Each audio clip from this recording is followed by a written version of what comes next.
एक समय की बात है, एक गांव में एक साधु रहता था। उस साधु की एक खास बात थी कि वो जब भी नाचता था तब बारिश होती थी।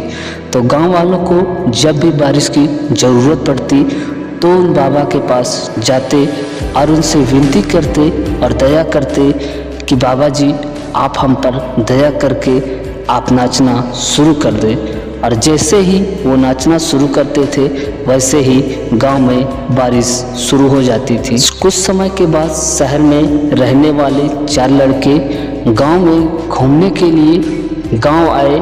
जब उन लड़कों को यह पता चला कि साधु के नाचने से बारिश होनी शुरू हो जाती है तो उन सबको इस बात का बिल्कुल भी विश्वास नहीं हुआ, क्योंकि शहर के लड़के अपने आप को बड़ा पढ़ा लिखा समझ रहे थे। इसलिए उन्होंने गांव वालों को यह चुनौती दे दी कि हम भी नाचना शुरू कर देंगे तो बारिश होने लगेगी। यदि बारिश नहीं हुई तो साधु के नाचने से भी बारिश नहीं होगी। दूसरे दिन प्रातः गांव वाले उन चारों लड़कों को साधु की कुटिया में लेकर गए और गांव वालों ने सारी बातें साधु को बता दी। फिर उन लड़कों ने नाचना शुरू कर दिया। थोड़ी देर के बाद पहला लड़का थक कर बैठ गया, लेकिन बारिश नहीं हुई। कुछ समय के बाद सभी लड़के बारी बारी से थकते चले गए और शांत होकर बैठ गए, लेकिन गांव में बारिश बिल्कुल भी नहीं हुई। इसके बाद साधु का नंबर आया। साधु ने नाचना शुरू किया। 1 घंटा बीत गया लेकिन बारिश नहीं हुई। फिर 2 घंटा बीत गया, फिर भी बारिश नहीं हुई, लेकिन साधु ने नाचना बंद नहीं किया।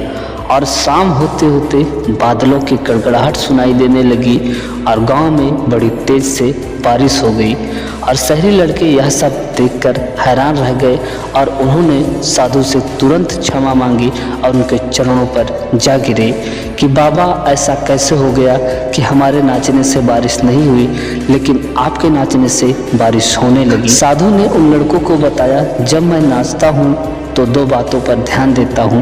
पहली बात, मैं यह सोचता हूँ यदि मैं नाचूंगा तो बारिश जरूर होगी, और दूसरी बात, मैं तब तक नाचूंगा जब तक बारिश ना हो जाए। तो दोस्तों, सफल व्यक्ति में यही गुण मौजूद होता है। वो जिस काम को करते हैं उन्हें सफल होने पर पूरा विश्वास होता है और वो तब तक उस काम को करते हैं जब तक वो उसमें सफल नहीं हो जाते। यदि आपको भी किसी काम में सफलता हासिल करनी है तो आपके अंदर भी साधु वाला गुण जरूर होना चाहिए।